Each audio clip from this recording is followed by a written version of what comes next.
Pentecost, it was originally, mga kapatid, a Jewish feast. Kapistahan po ng mga Hudyo, mga kapatid. At ito po'y sineselebrate 50 days after the Passover. Alam niyo naman yung Passover, yung angel of death, mga kapatid, at naglagay sila ng dugo sa mga poste. Now, ang Pentecost fulfilled in the New Testament. Yung promise po ay ibinuhos, mga kapatid, at sila nagsalita ng iba't ibang wika. At hindi po ito istorya lamang. Ito po ay doctrine and experience, mga kapatid. The significance of Pentecost, sabi dyan, Pentecost brings boldness, authority, and power to witness. Amen? Dito po isinilang ang church. Ang new birth message, mga kapatid, ay nagmulat dito. Pero ito kagandahan, ang Pentecost ay para sa iyo at para sa akin ngayon, mga kapatid. Palakpakan natin ang ating Panginoon. Zechariah 4 verse 6. Then he answered and spake unto me, saying, this word of the Lord unto Zerubbabel, saying, not by might, alam natin to, nor by power, but by my spirit, saith the Lord of hosts. Amen? Now, sinabi po dito, mga kapatid, ang human might, kapangyarihan ng tao, at kapangyarihan din ng tao, mga kapatid. Strength, ability, skills, nariyan. Might refers to collective strength. Example, armies, resources, alliance. Power refers to individual strength, skills, influence, and ability. Ang power plant ay tinawag na powerhouse. Meron tayong iba't ibang klaseng electric power plant. Meron tayong thermal power plant. Ito po, mga kapatid ko, ay coal fire.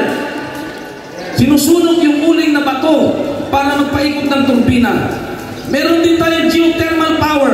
Nagagaling ito sa ilalim, sa vulkan, mga kapatid. Yung steam nito nag-iikot ng turbina, nagpo-produce ng electricity. Meron din tayong hydroelectric power plant. Ginagamit po yung tubig para magpaikot ng turbina o motor to generate power, mga kapatid. Meron tayong solar power. Kailangan ng araw para ito ay mag-generate ng electricity. Meron tayong wind power. Tinawag natin windmill.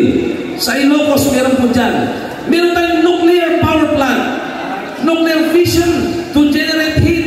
Ito po yung mga power at tinawag itong powerhouse. Sa government power, ito po yung categorize. Isa po yung legislative power, ang Congress. Power to make laws. Executive power, Prime Minister and President, mga kapatid, para mag-execute. Amen. Kung ano mang ordinansa o enforce it, administer law. Meron tayong judicial power. Ang power na ito, mga kapatid, example, ang Supreme Court. Now, all of these powers are limited. In fact, mga kapatid, lahat ng power sa power plant, ito po'y ginawa ng Diyos. Ang vulkan ginawa ng Diyos. Ang tubig ginawa ng Diyos. Ang hangin ginawa ng Diyos. Lahat ginawa ng Diyos, mga kapatid. Ang legislative power, judicial power, Romans 13, ito po'y in-ordain ng Panginoon. Ang kapangyarihan, pero ang pinaka-supreme power is none other than Jesus Christ. Dahil lang ito dito sa mundo, pero ang pinag-uusapan natin kapangyarihan, ito ay galing sa taas. It came from above. Mga kapatid, it has a power to heal you, to transform you. Galing sa taas ang pinag-uusapan natin. Ito ay unlimited, mga kapatid. It's the power above all powers. It is the Holy Ghost. It has a power to change lives, power to deliver, power to raise the dead, power to overcome devil, mga kapatid. And you are nobody. We are nobody. Hindi tayo nobody, but we are somebody endowed with the power from on high. Without the Spirit, the preaching is in vain. Kung walang Espiritu, walang kwenta ang pangalan ko, walang kwenta ang tungtungan dito, walang kwenta ang pagtatalon mo. Kung walang Espiritu, we are nothing. Palakpakan natin ng ating Panginoon. Praise the name of the Lord. Everybody say, praise the Lord. Praise the Lord. Hindi natin mga kapatid. Kaya nga, may kapangyarihan.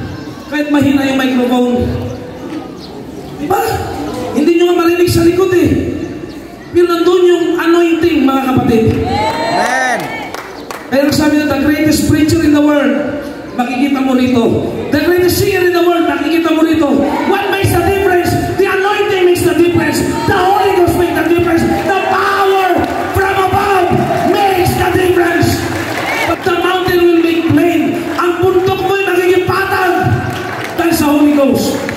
Amen. Ang trabaho ng Diyos ay hindi magkakampanan sa aking galing, sa aking lakas, sa aking talino, kundi sa Espiritu ng Diyos. His power can break anything. This power can break the chain of addiction, of alcoholic addiction. Ating ka sa sabu. Sulam lang ko, tas ka nga. Huwag ka magalala, walang tukhan. Uhunan nito sa drugs, milyon-milyon. Tignan mo naman. His power can change life. Amen. Sino ka? Anong galing mo nun? Ang babaho ng Espiritu natin nun. Pero may Holy Ghost na tayo. Papamuhin na ng Espiritu. Papamuhin na ng fruit of the Spirit. This power can break immorality. This power can break stronghold. This power can break homosexuality. Alam niyo ba itong lalaking ito ay dating ganyan? Ibang kulay niyan, ibang galawan niyan, ibang ininom niyan, nagka-drugs din na yan, nagchuchokolate na kung ano-ano. Kulang na lang lumaban ng beauty contest. Look at him now, mga kapatid. Ganyan ka-power ng Holy Ghost. Ganyan ka-kapangyarihan ng Holy Ghost. Kaya kayong paguin kahit sino ka man. This power is the power to witness. This power is the power to live a holy life. Sa panahon ng Pentecost, ang kapangyarihan na ito ay ipinasa sa 120 tao. Pinili niya ang putik para lalagyan ng kanyang kapangyarihan. And we have this treasure. What kind of treasure? The Holy Ghost! Itong katawan na hindi perfecto, nagkakamali, nagkakasala, mga kapatid, disqualified, now become qualified to be a container of God's power. Sino ka? Sino ako?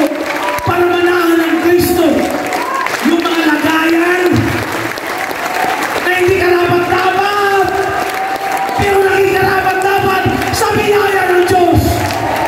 Ngayon umaawit ka na, ngayon nagsusumlay ka na, ngayon worshiper ka na, ngayon nasa altar ka na. The church is the powerhouse. At kailangan mag-flow ang kapangyarihan in this lost and dying world, mga kapatid. Kailangan niyang maipasa yung kapangyarihan na ibinigay mula sa langit. Hindi lang dapat manatili dito. Kailangan tumaloy, mga kapatid. Kailangan maipasa. Sino dito nakakilala sa isang Diyos? Sabihin nga natin ang kanyang pangalan. Saka, pagkatapos ng revelation, sabi ng Panginoon, upon this rock, upon this revelation of one God, I will build my church. Hindi lang basta-basta church. And the gates of hell shall not prevail against it. Kalakip ang kapangyarihan. Ano ibig sabihin ng pintuan ng Hades ay hindi makakapasok dito? Ibig sabihin, the church is invincible, unbeatable, overcomer, mga kapatid. Nasa bukid ka man, nasa probinsya ka man, nasa lugar ka man na maraming adik, pusher, pinakapangit na neighborhood, parating may patayan, ang church pa rin ay lalago. Why? Even the gates of hell shall not prevail. Anong ibig sabihin nito? Revelation comes power. Hello? Kahit sa headquarters ni Satanas, lalago ang church. Pero sa mga nakakahuli